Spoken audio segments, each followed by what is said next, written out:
Hello, everyone, and welcome to the Switch Statement Podcast. It's a podcast for investigations into miscellaneous tech topics. This is our third episode on Elon Musk by Walter Isaacson.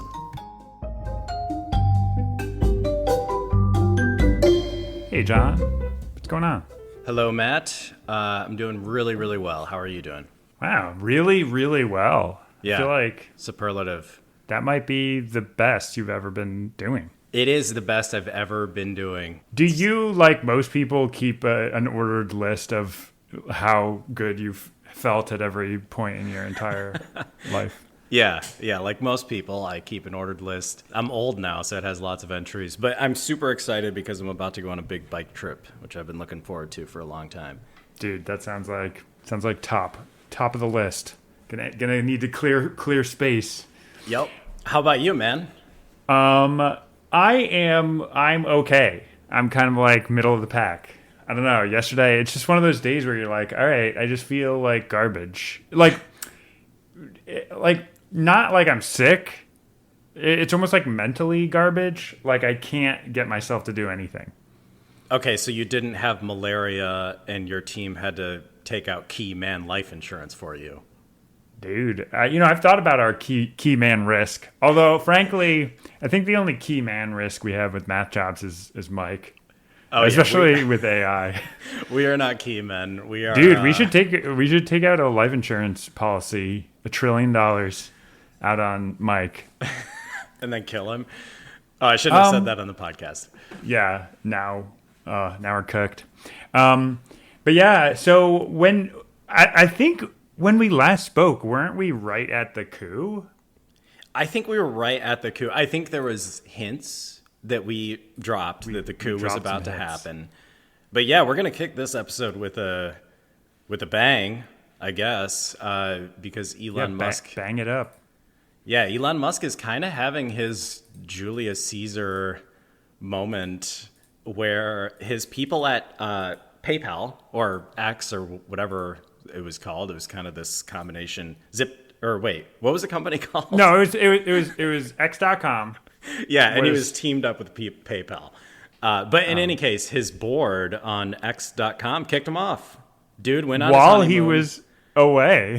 While he was away on his honeymoon. And yeah, I actually felt kind of sympathetic for Musk. Like, he clearly had all these issues. He was annoying all of his people. He was erratic. His leadership style, people didn't like it. He was kind of, abrasive in many ways.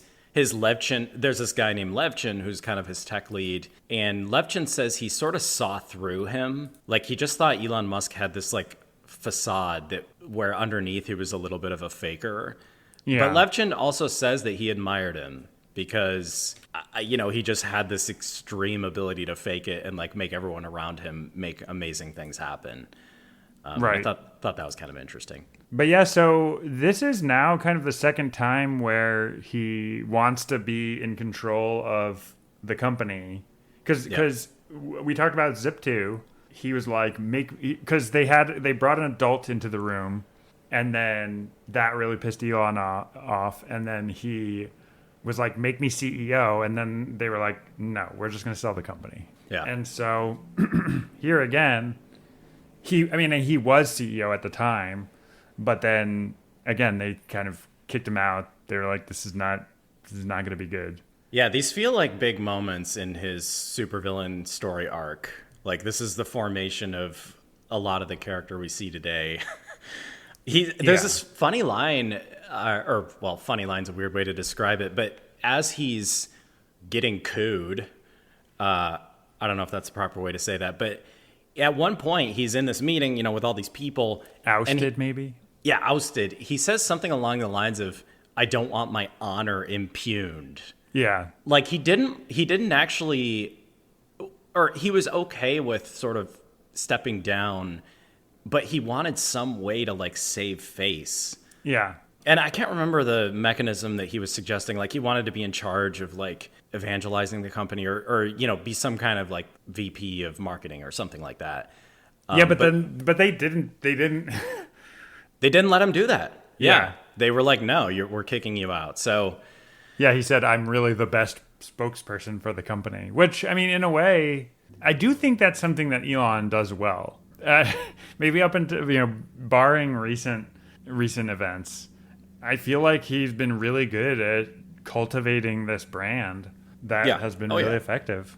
Yeah, he was Iron Man. For the longest time, he was Iron Man, and now he's more like a John McAfee, like crazy fringe guy. Yeah, exactly. But so as you alluded to, Elon Musk got malaria on his vacation, right? Like he went to this vacation. Literally, I mean, we were talking about best moments of your life.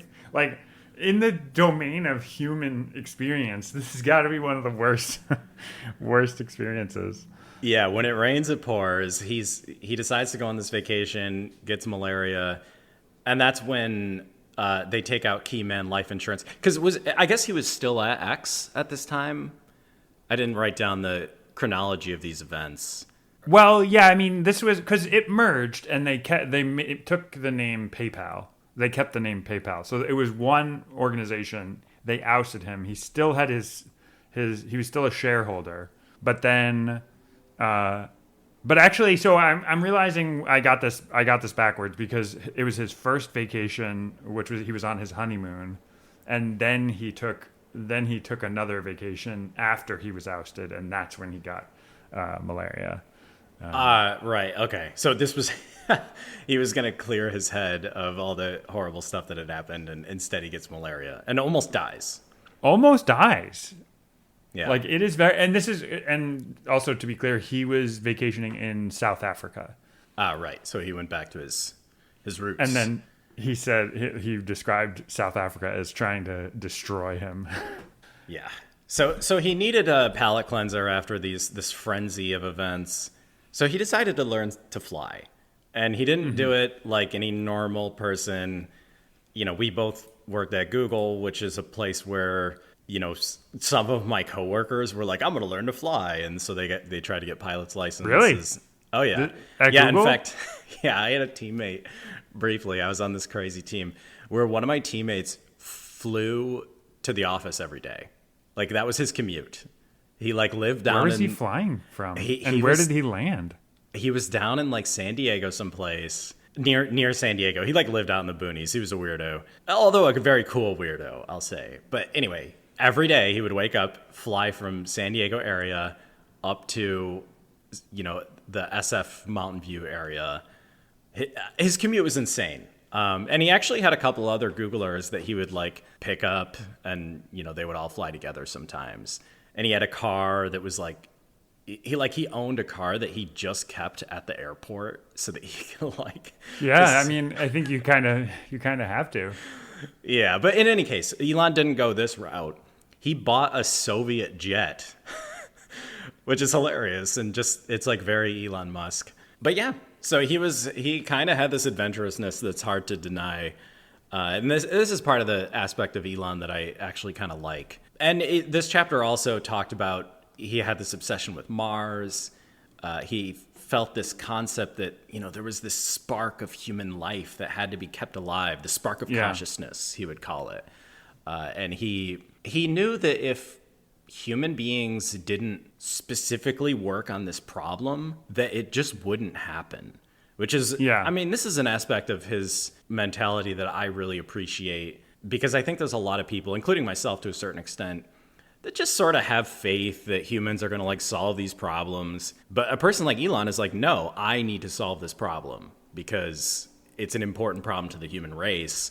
And if I don't do it, no one else is going to do it. This is very interesting because, and there's a line in the book where it says, what I didn't appreciate about Elon is that he starts with a mission and then later finds a way to backfill in order to make it work financially.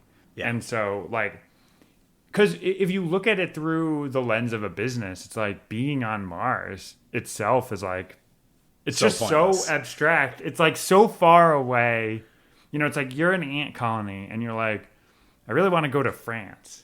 It's whoa, how does that relate to anything? It's yeah, maybe that's cool, but it's so far away. And there's it's so beyond the domain of any of the stuff that we're doing as a complete organization, as a species, basically. Yeah. That it's hard to kind of like tie that to, because I think of it kind of like a gradient descent thing where you're just always taking these tiny little steps towards something that's a moderate improvement to what you already had. You know what I mean? Oh yeah.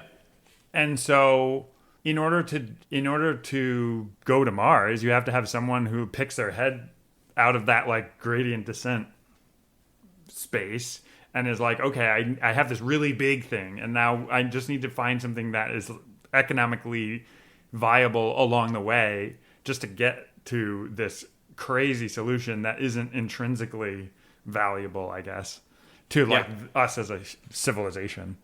No, I mean, well said. I think you sort of need the delusions of Errol Musk. Yes. Combined with the actual like minerals of Elon Musk. Or, well, minerals could mean, I mean minerals in the sense of like the ability, Yeah, that could be confusing with the like emerald mine. The emerald mine thing. But so anyway, he starts SpaceX. And the initial foray into SpaceX was hilarious and interesting. He starts by working within the system, or not exactly within the system, because initially he reaches out to Russia. Yeah. And I guess he's trying to get a launch slot. Like he's trying to get space on like a proper launch pad. He talks to these Russian dudes. They drink an insane amount of vodka, and he gets completely drunk. He talks about getting these Dnepr rockets. I'm sure I'm pronouncing that wrong. Yeah. But these things are so expensive. He refers to this thing called the idiot index, which is how much more something costs than its parts. And pretty much everything in rocketry has a super high idiot index. And so, yeah, he has this sort of insane experience in Russia, and he kind of comes home with his tail between his legs, and he decides to sort of go about it a different way. Well, and the specific thing with those Russian rockets, like he basically, it's this classic build or buy problem, and he's like, all right, well, let's just try to buy a whole rocket. Initially they want $18 million each.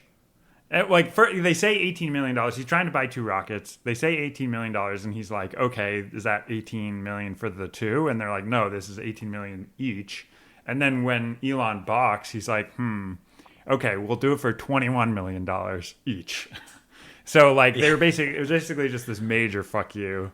Yeah. And then he was like, I think that really lit the fire under him, where it's like, there's just all these people who are not trying to innovate. They're just trying to get their pound of flesh. Yeah. And this is what sets Elon off. This tired old industry. There's a moment we'll mention a little bit later where, something happens that's probably super commonplace in the industry, but it kind of makes no sense to him. And his response is just to like go gremlin mode and like take the entire thing down. And we'll talk about that in a second. But before we do, there was this brief interlude, a very depressing chapter actually, and something that I had sort of forgotten about with Elon. He has his first child with Grimes. Justine. Yeah, I'm getting confused. He has too many women in his life. They named the child Nevada, and I think it is Nevada. Nevada? Okay. I think that's how Nevadans say it. Okay, good. Nevada. I do want to say it how Nevadans say it. And the child dies of sudden infant death syndrome. So obviously a very tragic event in Elon's life. But there was a couple interesting things that happened in this chapter. They talk about how Musk processes these emotional events, which is basically to completely internalize everything, which doesn't necessarily sound healthy. They also talk about he invited his father. He had initially invited his father to see the baby, but then, the baby dies. He had a Delta airline rep tell his father that his son had died, which I thought that was very... I mean, can you imagine, like, oh, my dad's coming into town. I'm going to have a Delta airline rep tell him that my son died. I could see I've had those times where, and it's like in a much more minor way, but like where there's just something that I have a really hard time talking about. Yeah. And I could see this happening, or like how someone could wind up in a situation where they're like, I mean, the like choosing to have the Delta person say it maybe is like the weirdest part. It's like, I think I would probably try to have at least someone who's related to myself or them tell them. Yeah. No, I mean, this is something I completely understand, is just not being able to say something to somebody. But yeah, the thing that threw me off guard was the Delta rep thing. Mm-hmm. But anyway, I don't want to get too caught up on that. I just thought it was weird. One thing I wanted to talk about quickly is just, and I don't know, we don't have to. This isn't the focus of the book, but like, just SIDS, sudden infant death syndrome. So yeah, that's what they think the baby died from, or at least it seems like if you die between, or if you have a baby and it dies between like 1 month and 1 year, and then they look into it and there's no obvious solution, it kind of like, it's SIDS, which.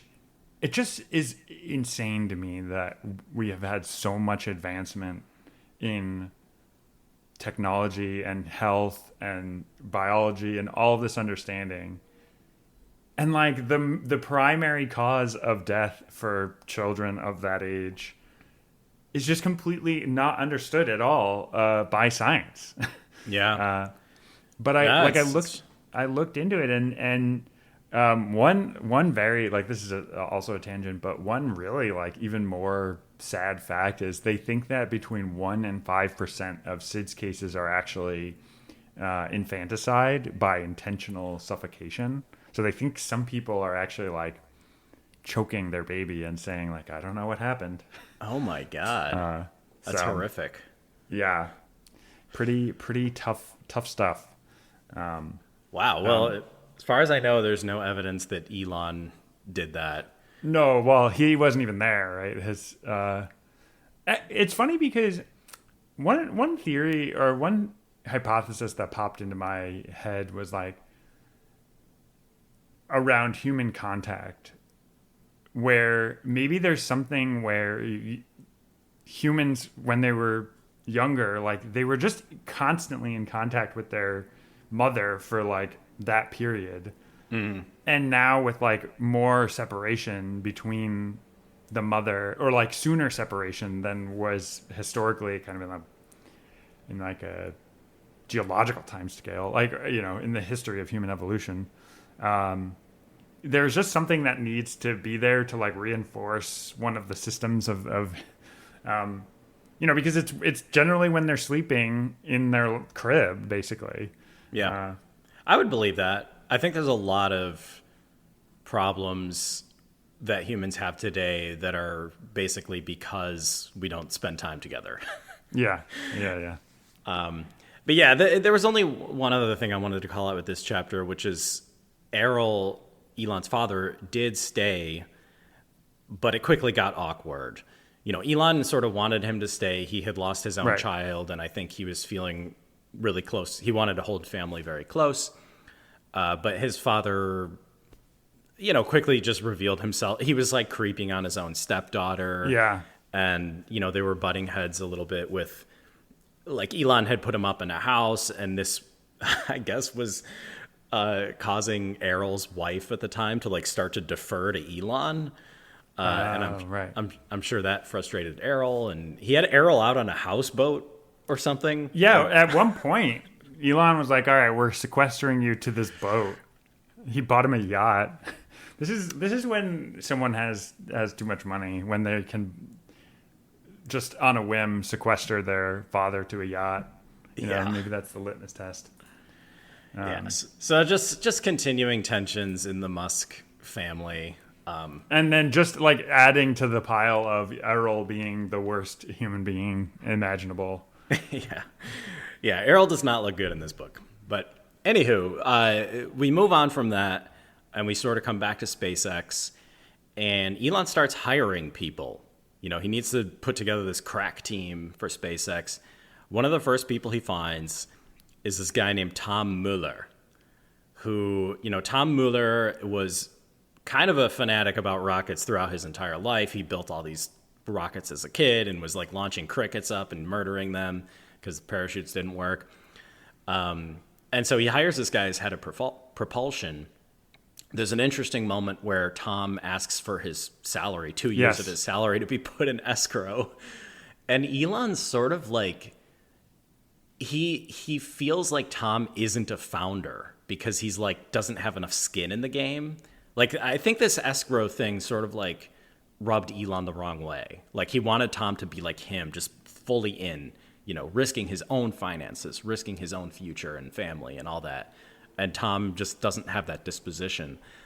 So I thought that was very interesting and kind of a testament to Elon's feelings on like work and, starting these cool entrepreneurial projects. This is interesting.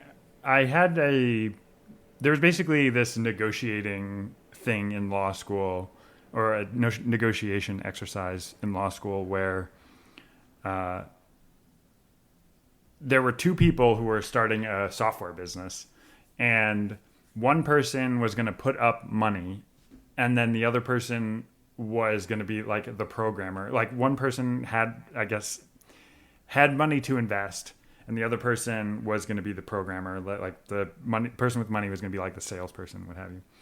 And so the programmer wanted both 50% of the like ownership of the company and a $80,000 a year salary. And that was the sort of thing where, in my opinion, like, that seemed really unfair because, the one person had basically no risk because they were getting a salary, but then they also wanted 50% of the company. Yeah. And I think I see this where it's, if Tom Mueller is getting a salary that, like, I think the way I see it, it's like, if he is getting the market salary for his position, then yeah, I mean, he's an employee. But like, basically, if you scale that down, like, it's kind of like a sliding scale, where if he takes $10,000 a year or whatever it is, then that's basically a monetary investment in the company of however much his salary is worth. Mm-hmm. And he should get a proportion of the company to, the other thing, I think what makes this a little unusual is that Elon has, so in that hypothetical from before, there wasn't a very big difference between the two people in terms of their financial situation. One of the weirdest parts of the whole hypothetical was that the person up fronting the money was already thousands of dollars, like $100,000 in debt. So, like, which didn't really make any sense to me.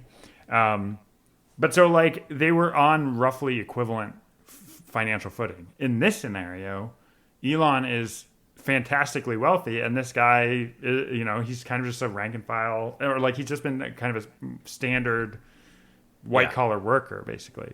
Right. And, he had a family, he had kids, which, unless you're fantastically wealthy like Elon, as you get older, you become less willing to sort of take on that type of risk. So is founder I guess there's two ways to look at their founder as in a title, and then there's founder as in their ownership stake. And I guess those are two different questions. Yeah. Well, and, for what it's worth, I actually sort of agree with Elon's sentiment that I think you get more from people the more skin they have in the game. Yeah. There's an element of like expertise. Like, this Tom Mueller guy was clearly an expert with propulsion. He, the reason Elon snapped him up is because he was building this like massive, I don't know the numbers, but he was building a massive rocket, and Elon had sort of encountered him, and they discussed this massive rocket, and it was clear that Tom knew a lot of the details of it. So you had a lot of expertise, but then there's kind of like a skin in the game element, to founding a company. And I think you basically want to maximize all these elements as much as possible. And so as much skin in the game as people can have, the better, in my opinion. I think, I think through the lens of being a formative part of the organization, he was a founder in every sense. Right. Whereas I feel like for, in terms of what his equity stake, I think that's kind of like, I don't know. I guess the way I see it, it's like it should be kind of two separate things. But anyway, let's keep moving on.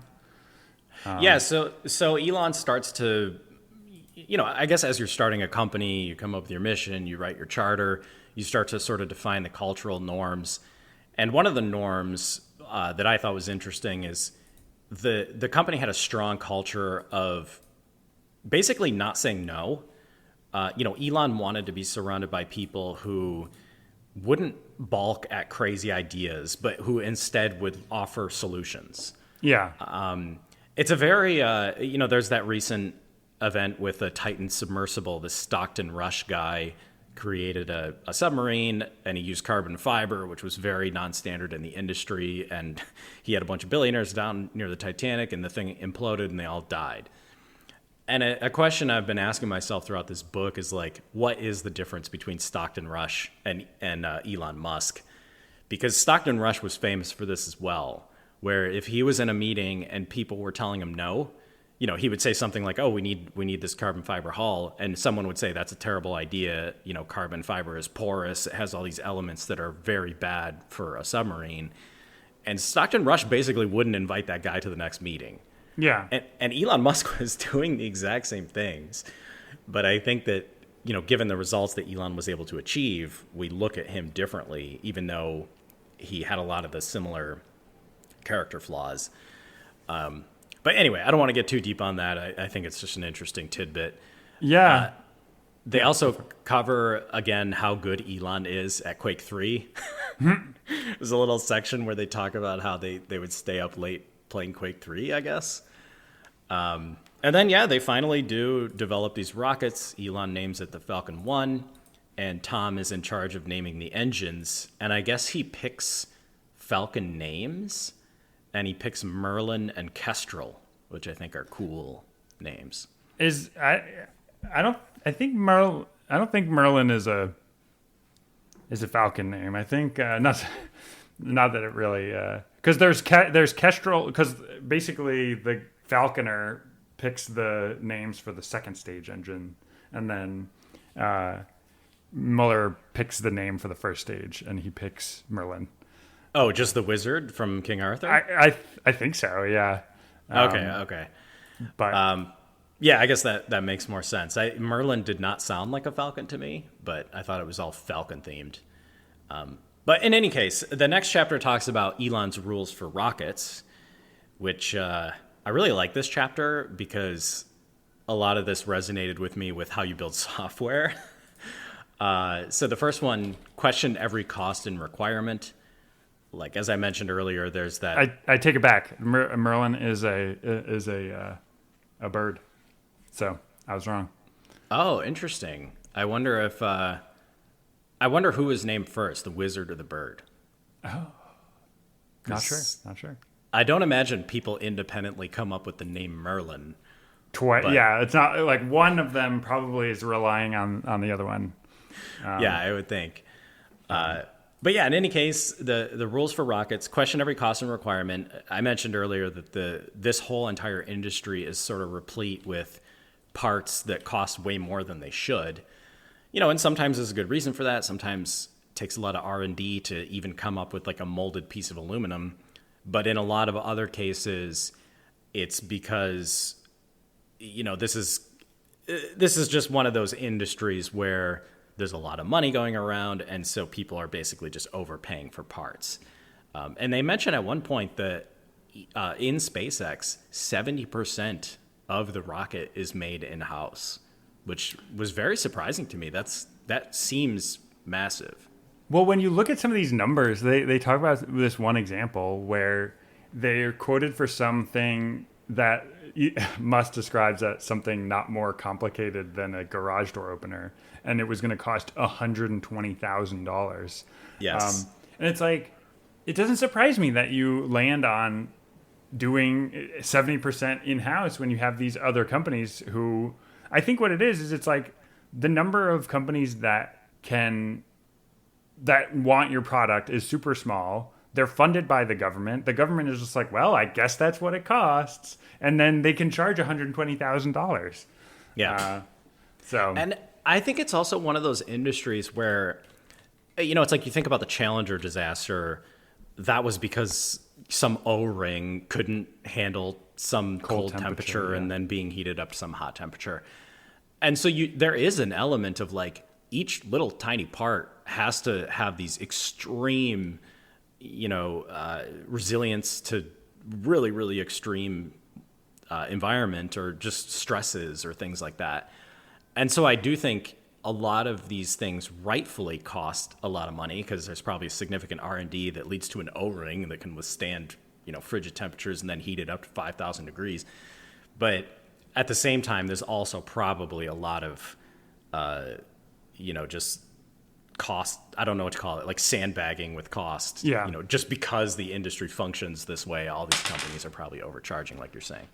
But the Challenger was not an engineering failure. That was an organizational failure. The engineers knew. That it was not rated for those temperatures. So, like, I mean, there's one side which is like, yeah, you need all the stuff that like does this amazing stuff, but also just knowing what the tolerances are, like the range of operation for these things. And if you build it to a certain spec and then you operate it outside of that range, it's like, I don't know what you expect to happen. Like when politicians are putting pressure to launch this thing anyway. Yeah. What can you do? Totally. But yeah, another rule Elon had was you have to have a maniacal sense of urgency, which Tom Mueller mentions that, sometimes this led to really cool stuff happening. But other times it just sort of led to people getting demoralized. And I think that's that fine line. Like this was a common thing with Steve Jobs too, where he would just demand the impossible. And, every now and again it would happen. But other times he would just shatter the psychology of his engineers. And so I feel like, as a person like Steve Jobs or Elon Musk, you have to be careful, I guess, with your people. Because if you're too demanding...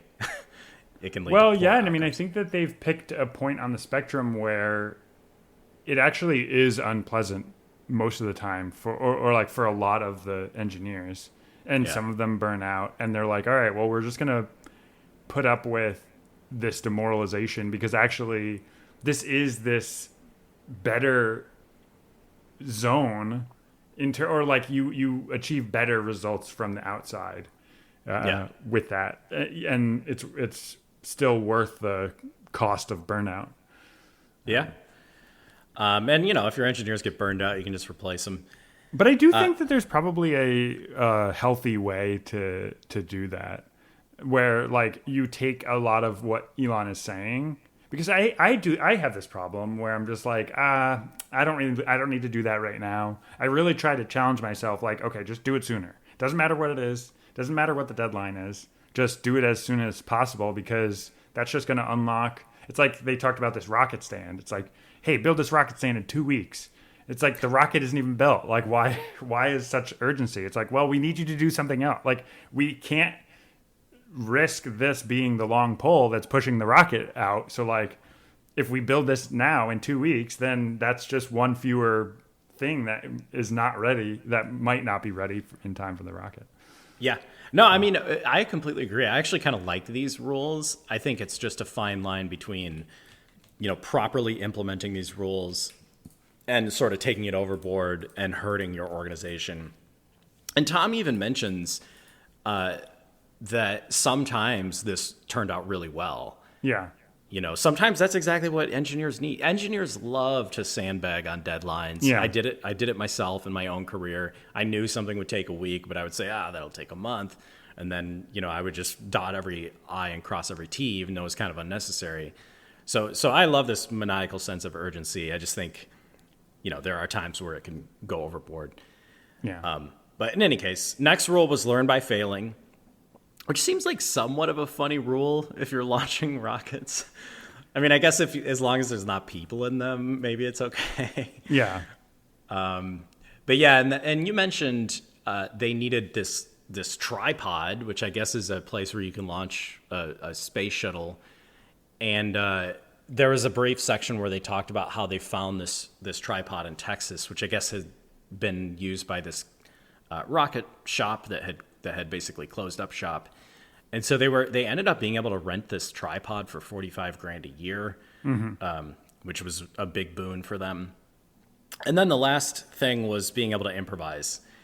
And I guess a lot of times if something goes wrong on a rocket, you want to kind of shut everything down and like replace the part that broke and then sort of slowly bring everything back up. But Elon never wanted to do that. And there was this instance they called out where I guess as they were about to launch a rocket, they have these tanks that hold, fuel or various fluids. And one of the tanks like had too much pressure and it like bulged out.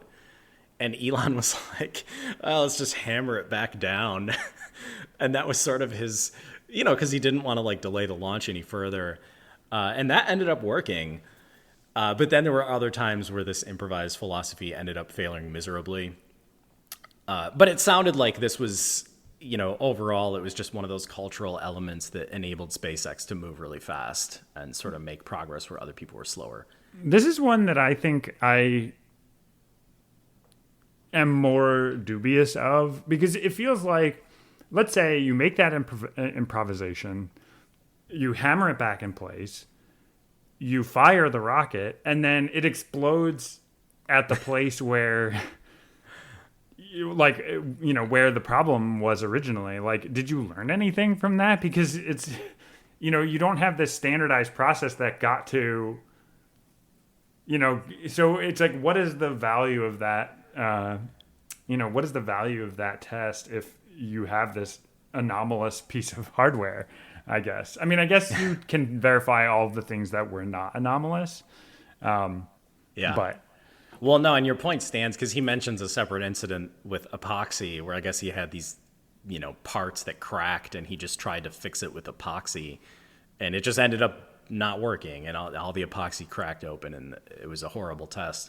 Yeah. So I think, this improvised philosophy, it's interesting to me. I think I would tend to be a little bit more, scientific about things. But yeah, I guess it was a big part of their culture. Mm-hmm. All right, so we got our last chapter. What is Elon Musk doing in Washington? Yeah, this chapter was titled Mr. Musk Goes to Washington. And the first thing they do in this chapter is introduce this new character, Gwynne Shotwell, who is this woman that was hired as the VP of, I think it was business, like marketing or something along those lines. She was someone who had been in the industry. She was a little bit older. I think she was approaching 40. She had a strong engineering background. And this woman seems like kind of a total badass to me. Like, she was known for really standing up to Elon. Yeah. One of the first things she said in the interview, or at least the first thing they mentioned in the book, is that she just knew Elon had Asperger's. And she sort of understood, that a lot of times when he was saying horrible things, he didn't necessarily mean it. And she was just sort of able to work around Elon's, like, idiosyncrasies, which is saying something about her character, that she could just kind of deal with that. Because a lot of people really struggled to deal with Elon. And she was there in 2002. Yeah. And she's still there today. She's the second in command. Or is she she's not the CEO, but she's basically like the person directly under Elon, right? Right. Yeah, I mean, that's my understanding at least. But yeah, what they're doing in Washington is they're trying to win these contracts. Like, if you're a company that launches shuttles, the way that you make money is you launch satellites for the government or you launch fuel up to the International Space Station.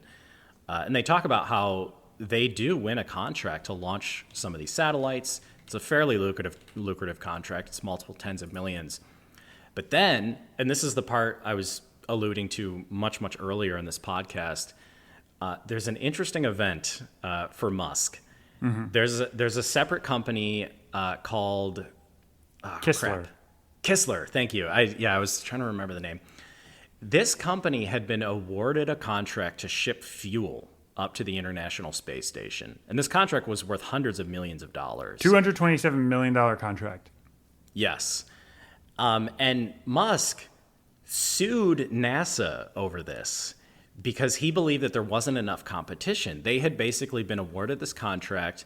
Part of the reason they were awarded the contract is because Kistler's finances were in trouble. And so NASA was kind of bailing them out by giving them this contract. And Musk was like, this is totally unfair. SpaceX could easily do this. We could do it for a fraction of the cost. So Elon sues NASA. And as part of this, he kind of tears down this, they refer to it as a cost plus system of contracts. So the government contracts with all these companies for various things like Boeing and Lockheed. And the way these cost plus contracts work is they agree on this massive sum of money for delivery of something, but the contracts always overrun. And as part of the contracts, these companies are allowed to charge expenses. There's basically they're allowed to overrun. They're allowed to take longer than the contract states, and they don't really get penalized for doing that. And Elon sees this as totally non-competitive. And his argument is basically there's no incentive to take risks. There's no incentive to actually save costs. Like, this is part of the reason all these parts cost $1 trillion for no reason. Exactly. Yeah, it's like, why do you care if it costs $120,000 for a garage door opener when the government is footing the bill? And you don't even have to worry about that eating into your profit at all. 100%. Yeah. So, I think Elon is totally right about this. And he also says there's no incentive to innovate, which is exactly what SpaceX is doing. And so he wins this lawsuit, and he gets awarded part of this contract to ship fuel up to the International Space Station. And this is a huge win for SpaceX, and really kind of a moral victory, or I don't know if that's the right term, but kind of a philosophical victory for Elon. Like, he tears down the system that's really getting in the way of SpaceX, truly coming into its own. And yeah, he also wins a lot of money. Yeah. And the book lays this out, and I think this is true, that it is a victory for the whole American space program, because all the other players, they need to be on high alert. Like, and the other crazy point of, or like the other crazy fact in this case was NASA was literally doing this because Kistler was on shaky financial footing and wanted to try to like save them. And Elon is like, what? You have this mismanaged space company and you're just putting it on life support so that it doesn't go under? Like, this is the opposite of the way that it should work. Yep. And I think Elon's right about that. I mean, I don't want companies to fail, but at the same time, there's a reason companies fail. It's because they're not doing a good enough job. Right. So this is basically the end of SpaceX for now in the book. Obviously, we're going to come back to it and talk about it a lot. But the next chapter is about another big Tesla thing. Yep. So that'll be very exciting. But I think this is a good stopping point. Yeah, let's stop there. But yeah, this was great. I will see you next time, John. See you next time, Matt.